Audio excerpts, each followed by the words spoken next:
ان آیتوں میں اللہ نے یہ بھی فرمایا وما کان المؤمنون لینفروا کافہ، مومنین کے لیے یہ مناسب نہیں کہ سب کے سب جہاد میں نکل جائیں.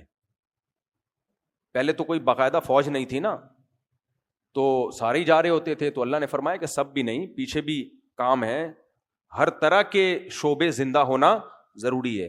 اب تو ملکوں کی فوجیں بن چکی ہیں، حضرت عمر رضی اللہ تعالیٰ عنہ کے دور سے باقاعدہ یہ منظم ہونا شروع ہو گیا تھا. تو اب تو فوجیں، اب تو ظاہر ہے اب فوج لڑتی ہے. لیکن اگر فوج کسی ملک میں ناکافی ہو جائے لڑائی کے لیے، کسی اسلامی ملک کی بات کر رہا ہوں، تو پھر عوام پہ بھی جہاد فرض ہو جاتا ہے. اور پتہ ہے جہاد ایک ایسی چیز ہے کہ جب فرض عین ہوتا ہے نا تو حکومت پر واجب ہوتا ہے کہ اگر فوج کمزور پڑ رہی ہے تو جتنے جوان ہیں ان کو بھی لتر لگا کے بھیجے وہ بارڈر پہ، سمجھ رہے ہیں، اور ان کے لیے پیچھے رہنا جائز نہیں ہے. اور اگر وہ بھی کافی نہیں ہو رہے تو پھر عورت پہ بھی واجب ہو جاتا ہے کہ وہ بھی لڑے جا کے. فقہاء نے جہاد کے احکام بہت تفصیل سے بیان کیے ہیں کہ سب پہ واجب ہو جائے گا، جتنے بھی جوان ہیں، عوام پہ بھی واجب، اور حکومت پر یہ بھی واجب ہو جائے گا کہ اگر یہ کافی نہیں ہو رہے تو زبردستی بھیجے ان کو. تو ہلکی چیز نہیں ہے اپنے ملک کا دفاع اور قوم کا دفاع اور جو ہے اہل اسلام کا دفاع، یہ اتنی ہلکی چیز نہیں ہے کہ لڑو. آپ اب دیکھو ملک میں جب کوئی لڑائی شروع ہوتی ہے لوگ فوجیوں کا مذاق اڑانا شروع کر دیتے ہیں، کچھ بدبخت لوگ. یہ بہت بڑا جرم ہے، یاد رکھو بہت بڑا جرم ہے. ایسے موقع پہ جب جنگ ہو رہی ہو نا، جنگ، اس موقع پہ کوئی مذاق اڑائے نا اپنے فوجیوں کا، 100 اختلافات تو ہمیں بھی ہیں، میں بیان بھی کرتا رہتا ہوں. جنگ کے موقع پہ کوئی صحافی ایسی بات کر رہا ہے جس سے نیگیٹیوٹی پھیل رہی ہے، سمجھ لو یہ ملک کا غدار ہے. ایسے میں تو حق بھی چھپا لیا جاتا ہے، حق بھی چھپا لیا جاتا ہے. اس میں حق اور باطل نہیں دیکھا جاتا، اس میں یہ دیکھا جاتا ہے کہ کون سا ایسا کام ہے جس سے بارڈر میں لڑنے والے فوجیوں کے حوصلے پست ہوں گے. کوئی بھی ایسی بات کی جائے، ایسے میں حق بھی چھپا دیا جاتا ہے. اگر کسی کی غلطی ہے اس کو بھی پردہ ڈال دیا جائے گا. مثال کے طور پر کوئی کمانڈر میدان میں کھڑا ہوا فوجیوں کو حکم دے رہا ہے کہ آگے جاؤ، کوئی دوسرا آ کے بولتا ہے ایک کمانڈر تو 2 نمبر آدمی ہے. یار اب کہنے کی کیا ضرورت ہے؟ اس کا مطلب یہ ہو کہ آپ امیر کی اطاعت اس کے دل میں اس کا جذبہ کم کر رہے ہو، تو یہ تو ڈی موٹیویٹ ہوں گے، یار ہمیں 2 نمبر آدمی کی اطاعت ہم کر رہے ہیں. بھائی اس موقع پہ جب جنگ ہوتی ہے، ایمرجنسی ہوتی ہے، اس میں سب نے مل کے فوجیوں کا حوصلہ بڑھانا ہوتا ہے اور سب نے متحد ہو کے دشمن کا مقابلہ کرنا ہوتا ہے. چاہے سوشل میڈیا پہ کریں، چاہے میدان جنگ میں، بھائی سارے اختلافات ایک طرف، لیکن ہم اپنے ملک کے ساتھ ہیں.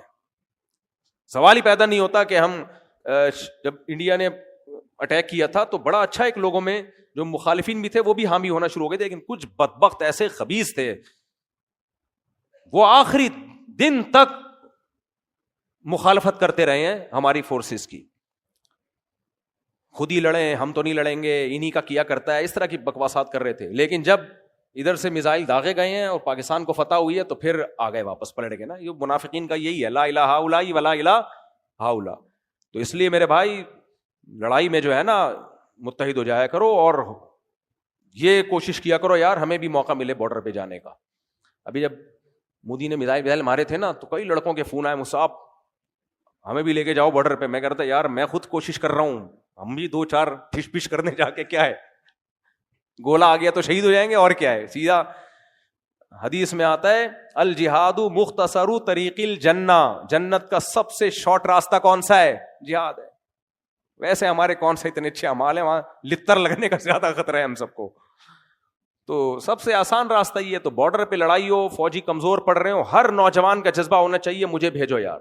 لیکن اللہ کا شکر ہے جب یہ بنیاد مرصوص آپریشن ہوا تو بہت سے نوجوانوں کا جذبہ تھا، میرا اپنا بھی جذبہ تھا، لیکن کوئی لنک ہی نہیں مل رہا تھا کدھر سے جائیں. میں نے کہا یار مزہ نہیں آ رہا تھا، خدا کی قسم بستر پہ مزہ نہیں آ رہا تھا یار. ادھر جاؤ یار 2-4 میزائل تو داغو نہ، جا کے انگلی کٹا کے ہی شہیدوں میں نام لکھوا دو. تو ایسے موقع پہ یہ جذبہ ہونا چاہیے. یہ بےغیرت قسم کے جو صحافی بکواسات کر رہے ہیں نا، ان کی مت سنو. اس موقع پہ کچھ بےغیرت صحافی ہیں، وہ گند ہی ان کے منہ سے ہمیشہ گوں ہی نکلے گا. باقی جب جنگ ختم ہو جائے پھر لڑو آپس میں. وہ تو ہم لڑ رہے ہیں، اللہ کا بڑا فضل ہے، سیاسی لڑائیاں بھی ہوں گی وغیرہ وغیرہ بھی ہوگا، تو پھر لڑو آپس میں. دشمن کے سامنے کیا ہے ایک.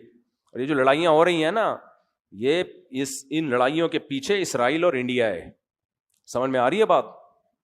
کیونکہ پاکستان ایک واحد ایٹامک طاقت رہ گئی ہے، وہ کبھی بھی سامنے سے آئے تو مار کھائی نا، تو اب دائیں بائیں سے آ رہے ہیں وہ. تو یہ اس لڑائی کو آپ یہ نہ سمجھو کہ یہ افضل جہاد نہیں ہے، یہ بہت بڑا جہاد ہے، کیونکہ یہ لڑائی جن سے ہو رہی ہے وہ اسرائیل اور اصل میں انڈیا کی لڑائی ہے. یہ وہ دونوں مل کے ہم سے لڑ رہے ہیں، کیونکہ پاکستان ایک واحد طاقت رہ گئی ہے، انہوں نے اس ملک کی واٹ لگانی ہے تاکہ کباب میں جو سب سے بڑی ہڈی ہے وہ سائڈ پہ ہو جائے. تو اس لیے جذبہ پیدا کرو اپنے اندر ایسے موقع پہ. تو یہ تو متحد ہونے کا بہترین موقع ہے.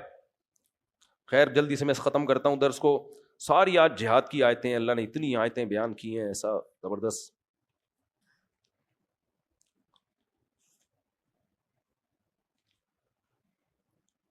یا ایھا الذین آمنوا قاتلوا الذین یلونکم من الکفار ولیجدوا فیکم غلظہ. اللہ فرماتے ہیں جو کفار سے جب لڑائی کرو نا تو ان کو چاہیے تمہارے اندر سختی محسوس کریں. صحیح ہے نا؟ کیا محسوس کریں؟ جب لڑائی ہو تو ان کو لگے کہ غلط لوگوں سے ہمارا پالا پڑ گیا ہے. وَاعْلَمُوا أَنَّ اللَّهَ مَعَ الْمُتَّقِينَ، اور جان لو اللہ پرہیزگار لوگوں کے ساتھ ہے. تو جہاد میں برائیوں سے اجتناب کی بڑی اہمیت ہے. نماز کی پابندی، اللہ کا ذکر کثرت سے، ان سب چیزوں کا اہتمام کرنا چاہیے.